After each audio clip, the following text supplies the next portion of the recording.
সংসদ অধিবেশন চলছেন। মাননীয় প্রধানমন্ত্রী জনাব তারেক রহমান স্যার ওই সংসদ অধিবেশন চলাকালীন সময়ে উনি খবরটা যখন পেলেন যে আমাদের এই যে বনানী 12 নম্বরের মাঝামাঝি একটা বাণিজ্যিক প্লটে আগুন লেগেছে, উনি তাৎক্ষণিকভাবে ফায়ার ব্রিগেডে উনি ইনভলভ করেছেন যাতে যত দ্রুত সম্ভব ক্ষয়ক্ষতির পরিমাণ যত কম করা যায়, এবং আমাকে ব্যক্তিগতভাবে উনি পাঠিয়েছেন দ্রুত বেরিয়ে যাতে আমি কাজটা পর্যবেক্ষণ করে যেতে পারি।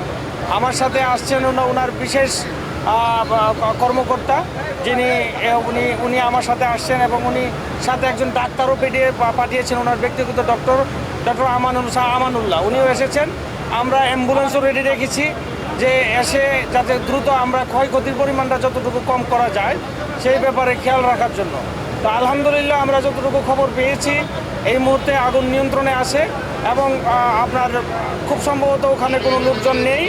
তো এটা একজন কমপ্লিটলি একটা বাণিজ্যিক অ্যাপার্টমেন্ট। তো এখানে কিছু কাপড়ে আগুন লেগেছে এবং ফায়ার ব্রিগেড যথাসাধ্য চেষ্টা করে যাচ্ছেন যে এগুলো যত দ্রুত রিজলভ করা যায়। এবং মাননীয় প্রধানমন্ত্রী অলরেডি আমাকে কয়েকবার খবর নিয়েছেন যে ফায়ার ব্রিগেড কি সঠিকভাবে কাজ করছে কিনা।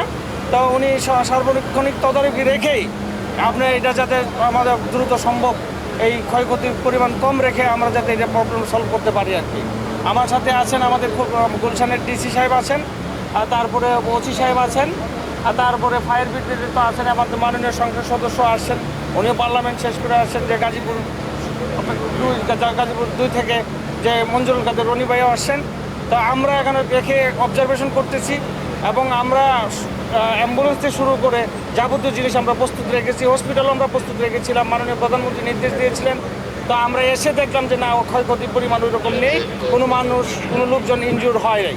তো আপনারা একটু সার্বিক সহযোগিতা করেন, ইনশাআল্লাহ যত দ্রুত এটা সম্ভাবনা হবে।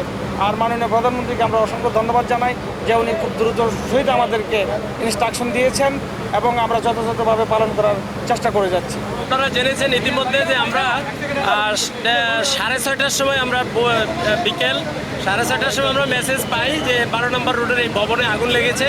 তো আমাদের nearest fire station Baridhara fire station, সেখানে মেসেজ পাওয়ার সাথে সাথে ওখান থেকে 3টে ইউনিট আসে, এবং এই ইউনিটগুলো পৌঁছানোর সাথে সাথে আগুনের ভয়াবহতা দেখে তারা সাহায্য চায়। এর পরপরই আমরা আমাদের কর্মীটোলা ফায়ার স্টেশন এবং তেজগাঁ ফায়ার স্টেশনকে মুভ করাই।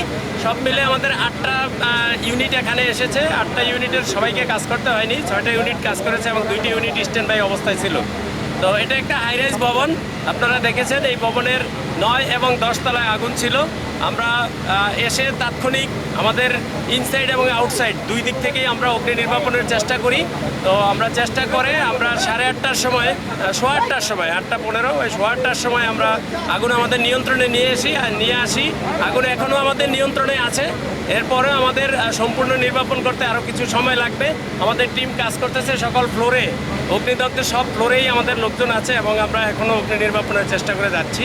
সম্পূর্ণভাবে নির্বাপন করতে হয়তো আরও কিছুক্ষণ সময় লাগবে। যে ফ্লোরে আগুন সৃষ্টি হয়েছিল, প্রথমে কোন ফ্লোর থেকে আগুন সৃষ্টি হয়েছে প্রাথমিকভাবে যেটা বোঝা যায় 8 তলা থেকেই আগুন, 9 তলা থেকেই আগুনের সূত্রপাত হয়েছে। এরপর উপরে উঠে আগুন ঊর্ধ্বমুখী, আপনারা জানেন। এরপরেই হয়তো 10 তলায় আগুনটা ছড়িয়েছে। তো খুব বেশি 10 তলায় ক্ষতি হয়েছে, 9 তলায় একটু বেশি ক্ষতি হয়েছে। তো আমরা অগ্নি সম্পূর্ণ নির্বাপনের পর আমরা যখন সার্চ করব তখন আমরা অ্যাকচুয়ালি বলতে পারবো যে কোথায় কি পরিমাণ কি ক্ষতি হয়েছে। এই সেখানে হলো বুটিক কাপড়ের দোকান বা গোডাউন, এই জাতীয় কাপড় জাতীয় দ্রব্যাদি বেশি ছিল। আর অগ্নি নির্বাপনের যে সরঞ্জামাদি থাকার কথা ভবনে, সেটি কেমন দেখতেছেন? অগ্নি নির্বাপনের সরঞ্জামাদি বলতে যেটা থাকার কথা সেটা আছে, বাট যেটা আমরা আপাত দৃষ্টিতে মনে হয়েছে যে এখানে মেনটেন্যান্সের কিছু সমস্যা ছিল, সে কারণে কমপ্লিটলি ওনাদের সিস্টেম যেটা ছিল এটা ভালোভাবে কাজ করেনি।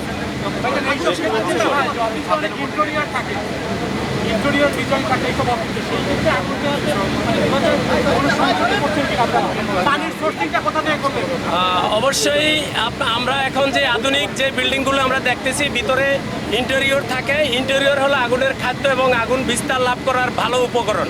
যে সমস্ত বিল্ডিংয়ে ইন্টেরিয়র থাকে এগুলোতে আগুন খুব দ্রুত বিস্তার লাভ করে, আগুন ছড়ায় খুব তাড়াতাড়ি এবং ধোঁয়া সৃষ্টি করে, এবং সেখানে অগ্নি নির্বাপনে আমাদের প্রতিবন্ধকতা সৃষ্টি হয়।